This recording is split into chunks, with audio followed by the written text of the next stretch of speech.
Hello, and welcome to the Intuitive Ouija. Thanks for clicking on my story. Before we begin, drop your city or country in the comments. I'm curious where in the world you're listening from. The plastic planchette is cool and surprisingly heavy under my fingertip, and I can't suppress a snort of laughter that echoes in the soft gloom of our living room. The only light coming from the flickering television on mute and a single, half-melted pumpkin spice candle that makes the air taste like autumn and nostalgia. I can't believe we're actually doing this, I whisper, my voice sounding too loud in the quiet, and across from me Chloe grins, her face all sharp, mischievous angles in the candlelight, her own finger resting opposite mine on the heart-shaped piece of plastic. It's research, she says, her tone dripping with mock solemnity. Due diligence for the modern dater, a background check from the great beyond. And she takes a long sip of her cheap Pinot Grigio, the glass leaving a smudge on the polished wood of the board we dug out from the back of the hall closet, a relic from a Halloween party 2 years ago. Okay, oh great and powerful spirit guide, I intone, laying on the sarcasm thick. We come to you today with a pressing inquiry about one Liam, aged 32, profile picture featuring a suspiciously well-behaved golden retriever, whose last message was, and I quote, "Hey there, how's your week treating you?" A level of blandness that is either a sign of a truly boring human or a carefully constructed facade of normalcy. I feel silly, but it's a fun silly, a predate ritual to replace the frantic outfit changes and panic texting to friends. Chloe had proposed it with a straight face an hour ago, and after the second glass of wine, it had seemed like the most logical thing in the world. Is Liam a good guy?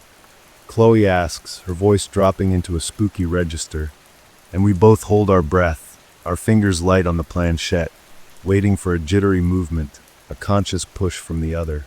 For a long moment, nothing happens, just the faint sound of a siren wailing somewhere in the distant city and the frantic thumping of my own heart, which I attribute to the caffeine from the coffee I'd chugged to counteract the wine. Then a tremor, so slight I think I've imagined it, a tiny vibration that seems to come from the plastic itself, and the planchette begins to move, gliding with a smooth, unnerving purpose that feels entirely separate from the slight, unconscious pressure of our fingertips. It doesn't jerk or dance, it slides, decisively, to the corner of the board where the word goodbye is printed in stark, Gothic letters. Chloe and I exchange a look, a flicker of something unspoken passing between us. Was that her? Did I do that?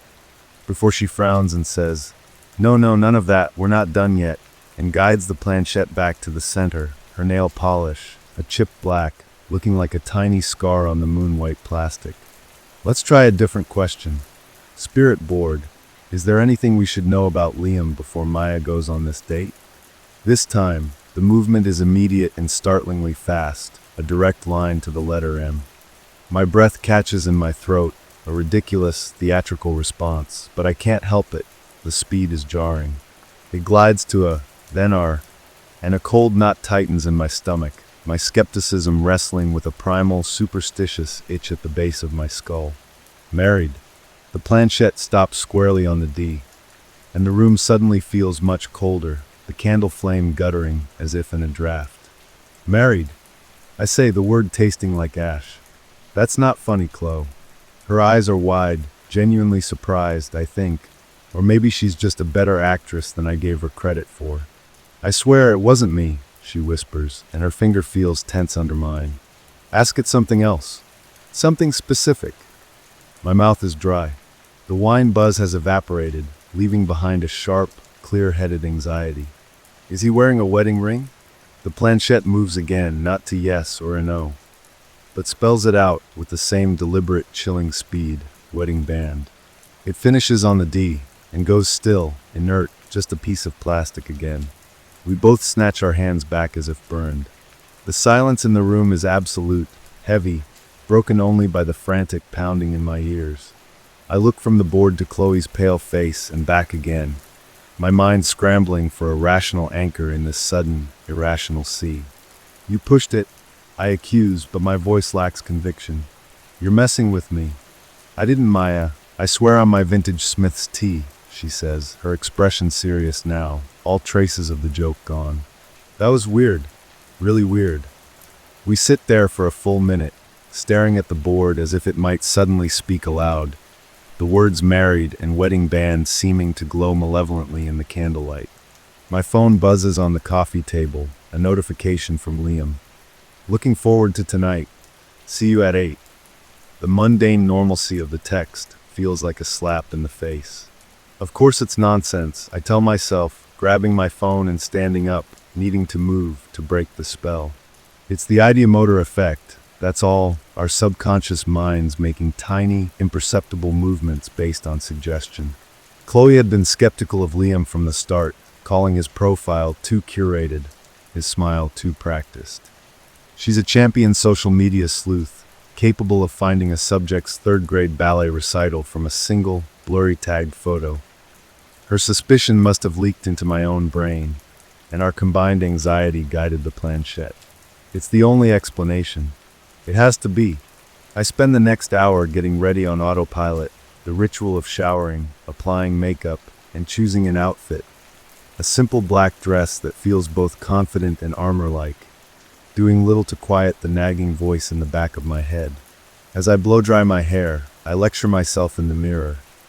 You're a 29-year-old woman with a graduate degree. You don't believe in ghostly warnings from a mass-produced board game. This is confirmation bias, pure and simple.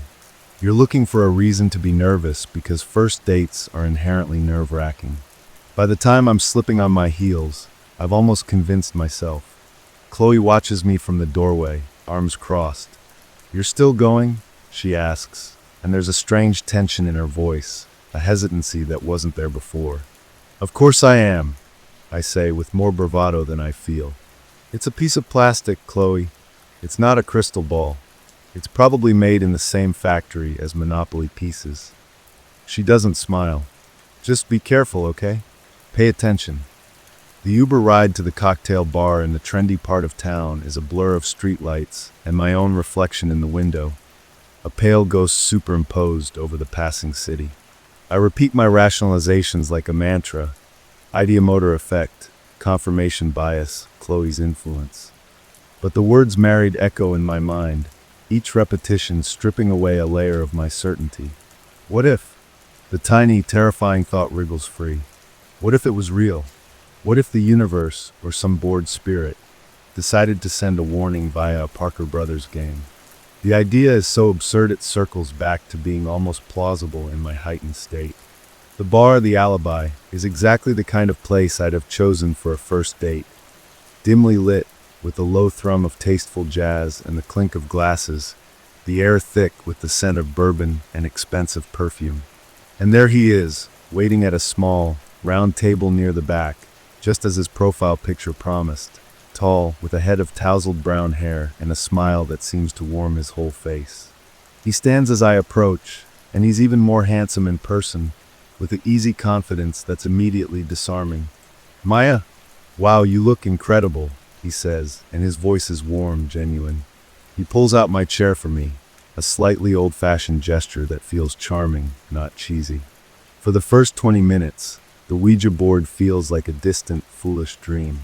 He's engaging, asking thoughtful questions about my work as a graphic designer, actually listening to the answers, his eyes, a warm, hazel color, locked on mine. He tells funny, slightly self-deprecating stories about his job in marketing, about his dog, Baxter, who apparently has a penchant for destroying throw pillows. He's charming, he's funny, he's attentive. He's perfect. A little too perfect. And that's when the first thread of unease begins to weave itself back into the evening. His stories, while entertaining, have a polished, well-rehearsed quality to them, as if he's told them many times before. His laughter comes at all the right moments, but it doesn't quite reach his eyes. There's a practiced ease to his charm that starts to feel less like confidence and more like a performance. My eyes, against my will, keep drifting to his hands. They are nice hands, strong-looking, with long fingers wrapped around his whiskey glass. His left hand rests on the table, and I force myself not to stare, to engage in the conversation, to laugh at his jokes. But the word wedding band is a drumbeat in my skull. As he gestures while telling a story about a disastrous client meeting, his left hand sweeps through the air, and for a split second, caught in the soft, amber glow of the table's candle, I see it. A faint, pale line encircling his ring finger. It's not dramatic, not a stark white band, just a subtle difference in skin tone. A barely there ghost of a tan line that you would never notice unless you were looking for it. Unless two words on a cheap Ouija board had laser-focused your attention onto that exact spot. My heart doesn't just skip a beat. It feels like it plummets into my stomach, a cold, heavy weight. The noise of the bar seems to recede, replaced by a high-pitched ringing in my ears. Everything else about him, his smile, his words, the scent of his sandalwood cologne, becomes distant, blurred, while that pale band on his finger is the only thing in sharp, horrifying focus. The rational part of my brain tries one last desperate gambit. He could work with his hands. Maybe he wears a different kind of ring for a hobby. Maybe it's an old tan line from a ring he stopped wearing years ago after a breakup. But the timing, the specificity of the board's message, makes it feel like a verdict. I take a large gulp of my martini, the gin burning its way down my throat, giving me a shot of liquid courage. I need to know. I can't sit here through another hour of this charade without knowing. I need to see his reaction. I set my glass down carefully, the sound unnaturally loud, and I meet his gaze, forcing a playful smile onto my face that feels like a grotesque mask. "So, Liam," I say, my voice miraculously steady. I have to ask the obligatory first date question just to clear the air. Is there a Mrs. Liam waiting at home to hear how this all went? A girlfriend, a serious partner I should know about. The change in him is instantaneous and microscopic. It's not a flinch or a gasp. It's a free frame. The charming smile on his face stiffens, just for a fraction of a second, the corners of his eyes tightening almost imperceptibly. There's a heartbeat of silence, a pause just a little too long before he lets out a soft, dismissive laugh. It's a good laugh, meant to convey how ridiculous the idea is, but it sounds hollow to my now hyper-aware ears. No, nothing like that," he says, waving his left hand, the hand with the pale band, in a casual gesture. "I'm a confirmed bachelor. Married to my job, I'm afraid. And to Baxter, of course, though he's a terribly demanding husband." He delivers the line perfectly, but I see the flicker in his eyes, a quick, darting glance away from me, a telltale sign of deception. The lie hangs in the air between us, thick and suffocating. In that moment, the last vestiges of my skepticism evaporate. The Ouija board wasn't magic, it was a symptom. It was a message, not from the spirit world, but from the part of my own brain that had already picked up on Chloe's unspoken discovery, from the part that had seen something off in his perfectly crafted profile. The planchette wasn't moved by ghosts, it was moved by the truth.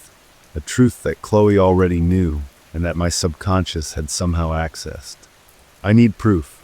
Tangible, digital proof. "Oh, that's good to hear," I say, my voice bright and false. "I'm just going to run to the ladies' room, freshen up. Don't go anywhere." I give him what I hope is a flirty smile and stand up, my legs feeling like jelly. The walk to the restroom feels endless, every step measured and deliberate, my back prickling with the sensation of his eyes on me. Once inside the cool, tiled sanctuary, I lock myself in a stall, my hands trembling so violently I can barely unlock my phone. The screen glares brightly in the dimness. Chloe's words from last week come back to me. He's got a weirdly locked down profile for a guy his age. Almost no tags, friends list private. But Chloe had a theory, muttered over coffee while scrolling. Sometimes the best way to hide is to have a second super private profile under a nickname, but they always slip up. They always get tagged by a cousin or a clueless friend. I open Instagram, my heart hammering against my ribs. I type in his name, Liam Walsh. His profile is exactly as I remember. A few polished photos, the golden retriever, a skyline shot. Nothing incriminating. I then search for the dog's name, Baxter Walsh. Nothing. I feel a surge of panic. Maybe I'm wrong. Maybe I'm just paranoid, seeing conspiracies where there are none. Then I remember something else Chloe does, a trick she called deep diving tags. I go to a photo of him on his profile, a picture from a company charity run. I click on the handful of people tagged in it. Most are co-workers with equally bland profiles, but one, a woman named Sarah Jenkins, has a public account. I click on it, scrolling frantically through photos of brunches and sunsets. And then I see it. A photo from 3 weeks ago. A group of people at a backyard barbecue. And there in the corner, with his arms slung casually around the shoulders of a pretty, smiling woman with auburn hair, is Liam. He's wearing a simple navy blue t-shirt, and he's laughing, looking more relaxed and genuine than he is all night. On his left hand, resting on the woman's shoulder, is a plain, gold wedding band. The caption reads, "So great catching up with the whole gang. Love these summer nights with friends, #blessed #summer." It's tagged with a dozen people, including Liam, but the tag isn't to his main profile. It's to a different username at L_Walsh_83. I click it. The profile is private, but the profile picture is tiny, grainy, but unmistakable. It's him, with the same auburn-haired woman, and between them, a little girl of about 5 with his smile and her mother's eyes. They are a family. The proof is right there, pixelated but undeniable. A cold, clear fury washes over me, burning away the last traces of fear and uncertainty. It wasn't a ghost. It was Chloe. She must have found this days ago, during one of her deep dive sessions, and her knowledge, her protective instinct, had somehow transferred to me, guiding our hands on that stupid board. The Ouija session was just our brains connecting the dots in a way that felt supernatural, but was terrifyingly, brilliantly human. I take a screenshot of the tagged photo, my fingers stabbing the screen, saving the evidence. I lean my forehead against the cool metal of the stall door, breathing deeply. The horror isn't that a spirit warned me. The horror is that a man can sit across from you, look you in the eye, and construct a whole fictional life while his real one, a wife, a child, is just a few clicks away. The horror is the duplicity, the casual cruelty of it. I walk out of the stall and look at myself in the mirror. The woman staring back is pale, her eyes wide with a sharp, new knowledge. I smooth down my dress, reapply my lipstick with a steady hand. The act is no longer for him, it's for me. A performance of composure before the final curtain. I walk back to the table, my heels clicking decisively on the floor. Liam looks up, his charming smile back in place. "Everything okay?" he asks, his voice full of feigned concern. I don't sit down. I stand by the table, looking down at him, and all the pretense, all the first date nerves are gone, replaced by a glacial calm. "No, Liam, everything is not okay," I say, my voice quiet but cutting through the jazz music. I hold up my phone, the screenshot of him and his family glowing brightly on the screen. I watch his face transform. The color drains from it in an instant. The charming facade doesn't just crack, it shatters, revealing the panicked, guilty man beneath. His mouth opens, but no sound comes out. He looks from the phone to my face and back again, his eyes wide with sheer terror. I can explain, he stammers, but I just shake my head. "Explain it to your wife," I say, and I turn and walk away, leaving him sitting there, trapped in the spotlight of his own lies, the ghost of his wedding band a pale, accusing imprint on his finger and the weight of the real world. A world far more frightening than any ghost story, settling firmly on my shoulders as I push open the heavy door of the bar and step out into the cool, honest night. The cool night air hits my face like a physical tonic, washing away the cloying scent of bourbon and deception, and I walk, my heels striking the pavement with a sharp, satisfying rhythm that is the only sound in the sudden vacuum of the evening. The city noises fading into a distant hum as the adrenaline courses through me, a cold, clean fury that makes my fingers tremble not with fear, but with a kind of electrified clarity. I don't look back, not once, because the image of his face collapsing in on itself is already seared onto my retina, a Polaroid of pure panic that I will carry with me, a trophy from the battlefield of modern dating. And I walk faster, my breath pluming in the chill, wanting to put as much distance as possible between me and the alibi, between me and the man who was married with a child a whole entire life, who had the audacity to sit across from me, and spin tales of bachelorhood with a dog. I reach the corner and finally risk a glance over my shoulder, half expecting to see him stumbling out after me, pleading his case, but the sidewalk is empty, the bar's facade just a dark mouth swallowing the light, and I know he's still in there, probably draining his whiskey in one go, trying to figure out how to spin this to himself, how to morph from the caught predator into the victim of an overly suspicious date. My phone buzzes in my hand, a jarring vibration that makes me jump, and I see Chloe's name flashing on the screen, a lifeline to the world before this, and I answer, my voice surprisingly steady as I say, "Hey," and she immediately detects the shift in my tone, the absence of predate jitters or post-date giddiness, and she says, "What happened? Are you okay? You're not still there, are you?"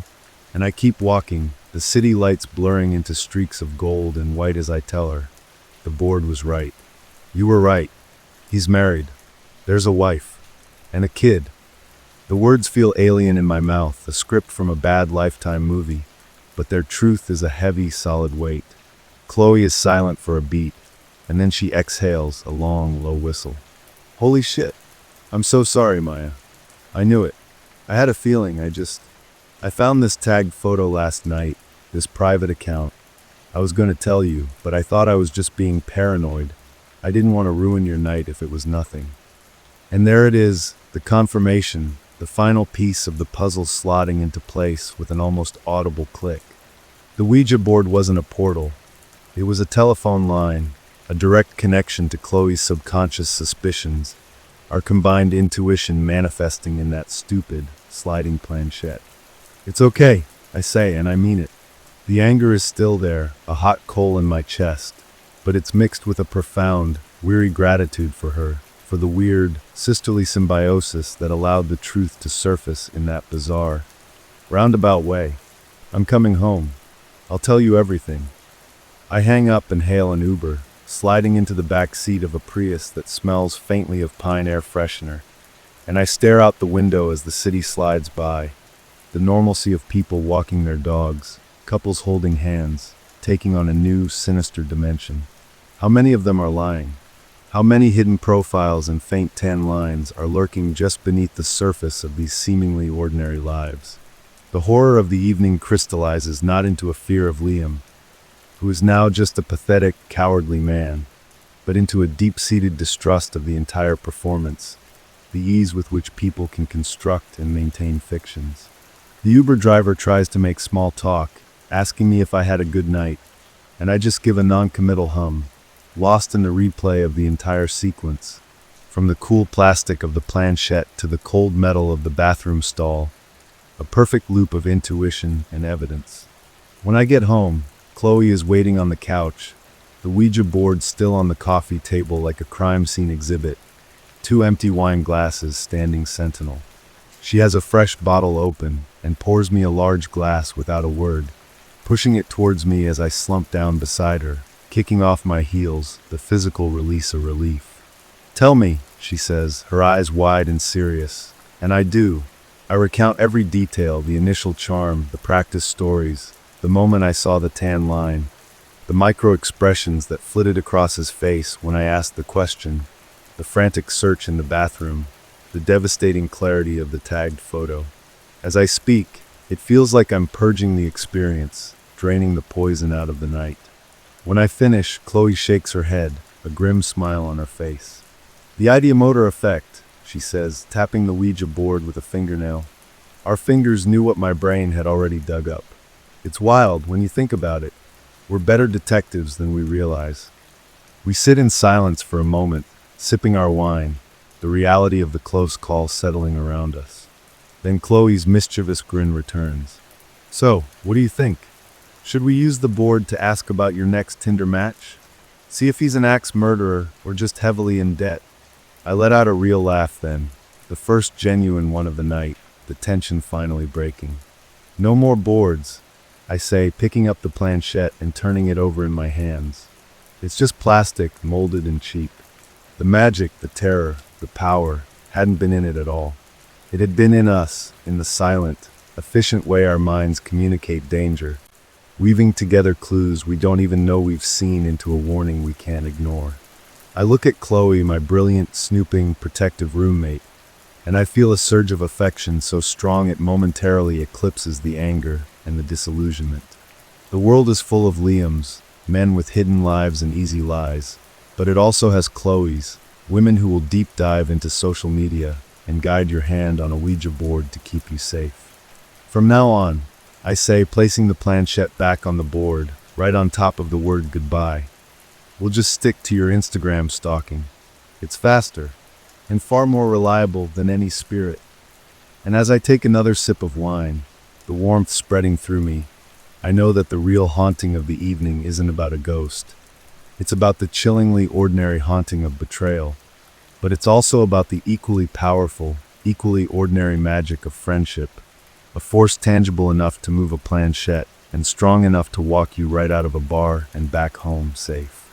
The warmth of the wine is a poor substitute for the shattered illusion of warmth I'd felt across that table, the ghost of his attentive gaze now replaced by the chilling clarity of his deception. And we sit there for a long time, Chloe and I, dissecting the night not as a tragedy but as a case study, a masterclass in the subtle art of human deceit, our words layering over the silence of the apartment, building a fortress of shared understanding against the predatory banality of the world. Outside, I pull up the screenshot on my phone, the digital evidence feeling both empowering and deeply sad. The happy family frozen in a moment of sunshine and barbecue smoke, a stark contrast to the dim bar and his panicked face. And I marvel at the duality, the sheer effort required to maintain two separate realities. And I wonder about the wife, the auburn-haired woman with the easy smile, if she has any inkling, if she ever feels a cold draft of doubt when he comes home smelling of someone else's perfume or the faint, clinging scent of gin, or if his lies are as seamless for her as they almost were for me. Chloe, ever practical, suggests the catharsis of action, her fingers already flying across her own phone's screen. "We should message her," she says, her voice tight with a righteous anger that mirrors my own. "Send her the screenshot. Tell her exactly what happened. She deserves to know." And for a moment, the idea is intensely appealing, a strike back across the bows of his carefully constructed life, a way to shatter his facade as completely as he shattered my evening. But then I picture it, the message landing in that woman's inbox, a digital bomb disguised as a warning, the devastation it would cause not just to him but to her, to their daughter, the entire foundation of their world crumbling based on the testimony of a stranger from a dating app. And the revenge fantasy curdles into something heavier, more complicated. "No," I say finally, the word tasting like ash. "It's not our responsibility to detonate his life. And what good would it really do? It would just pass the pain along, and I'm done being a vector for his lies." The high of the confrontation has faded, leaving behind a deep, resonant fatigue, a weariness that feels bone deep, as if I've run a marathon I never trained for. The energy required to be vigilant, to parse every word, to scrutinize every gesture for hidden meaning, feels like an immense weight, and I wonder if this is the permanent cost of the evening, a new layer of cynicism that will forever tint my interactions with men, a skepticism that will now be my first and not my last resort. I think about the Ouija board, still sitting there on the table, and its prophecy feels less like a supernatural event and more like a stark metaphor for modern dating itself. A game where your own subconscious fears and hopes guide you towards a truth that was always there, hidden in plain sight. A truth you desperately try to rationalize away until you're left with no choice but to face it in the harsh, unforgiving light of a smartphone screen. Chloe, sensing my shift in mood, changes the subject, launching into a ridiculous story about a guy she matched with who only had photos of his pet iguana. And slowly, the tension in my shoulders begins to ease, the sound of her laughter a balm on the raw nerve of the night. We finish the bottle of wine, and the conversation meanders away from Liam, away from dating, into the safe, familiar territory of work gossip and plans for the weekend, and the ordinary rhythm of our friendship slowly stitches the torn fabric of the evening back together. Later, as I lie in bed in the dark, the city's nocturnal hum a constant through my window. The events of the night replay on the insides of my eyelids like a film on a loop. I don't feel scared, not anymore. The fear has been replaced by a profound sense of disenchantment, a loss of innocence I didn't even know I still possessed. The world feels sharper-edged, more dangerous, not because of monsters under the bed, but because of the charming, smiling men sitting across from you in cocktail bars, their wedding bands temporarily stored in their pockets, their real lives just a few taps on a screen away. But nestled within that cold realization is another, smaller, but fiercely bright one. I listened.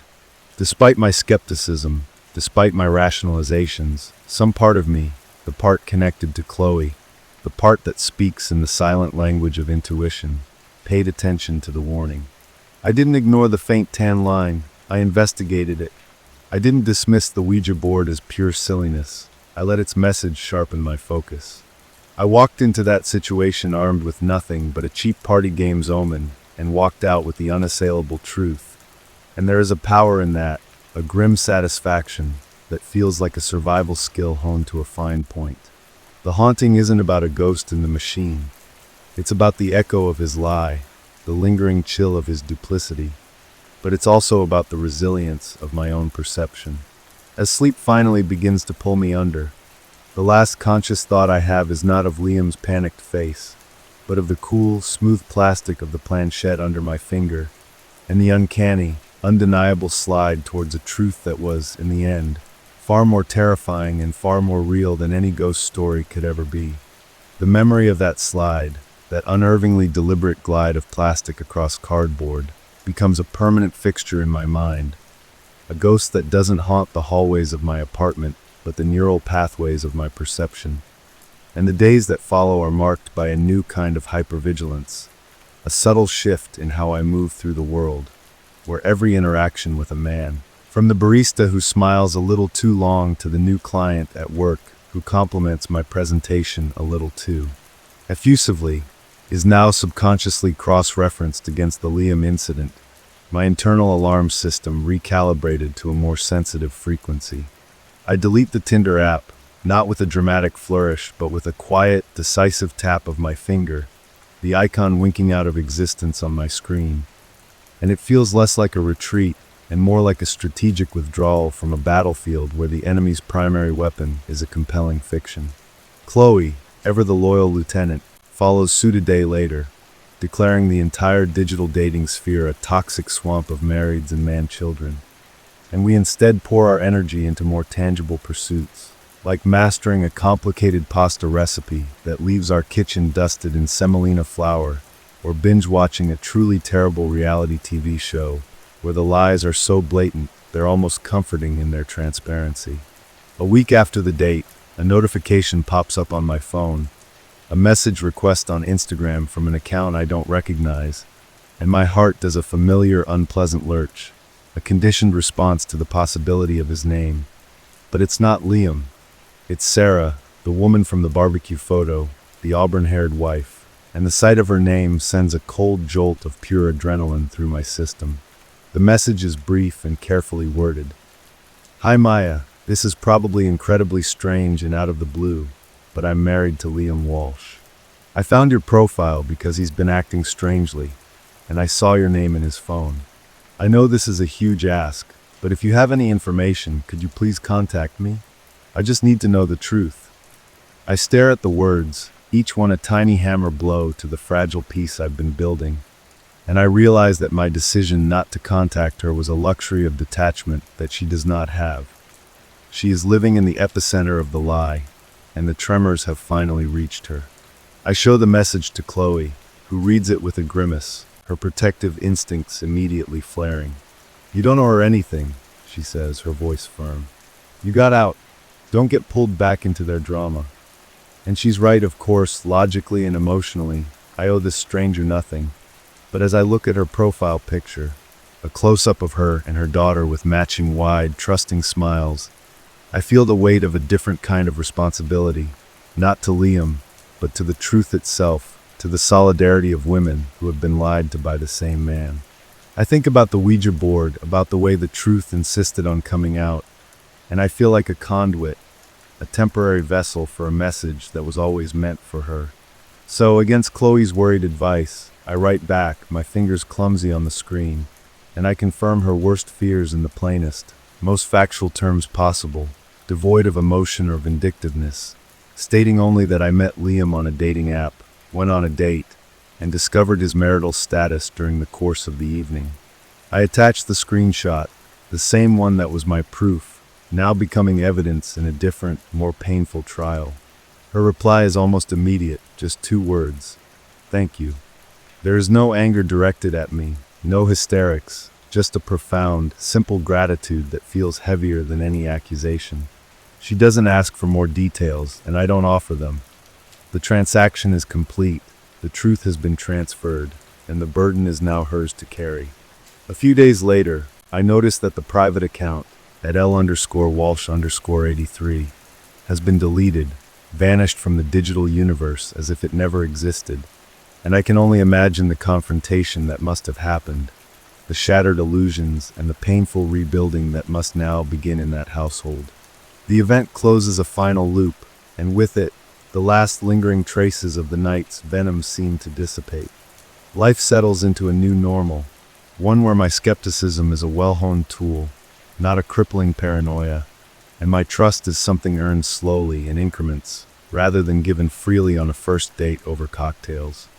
Months later, on a rainy Sunday afternoon, while cleaning out the hall closet, I find the Ouija board again, tucked behind a stack of old board games, the box slightly dented. I take it out and open it, the planchette sitting serenely in the center of the alphabet. I place a single finger on it, not expecting anything, not hoping for anything, and it sits there, inert, just a piece of plastic. There is no vibration, no slide, no message from the great beyond or from my own subconscious. It is once and for all just a game. I smile a small, private smile, and close the box, putting it not back in the closet, but into the donation pile by the door. Its work is done. It served its purpose not as a window to the spirit world, but as a mirror, reflecting back the terrifying, incredible power of the human mind to connect dots we can't even see, to sense danger through the faintest of signals, and to guide us, sometimes with a nudge and sometimes with a shove, away from the charming liars and back towards the solid, undeniable truth. The real magic, I realized, wasn't in the board. It was in the quiet, unshakable bond with Chloe, in the resilience of my own intuition, and in the cold, hard light of a smartphone screen that revealed a haunting far more profound than any ghost. The haunting of a life built on a lie, and the quiet strength it takes to walk away from it, step by deliberate step, into the clear, uncertain night.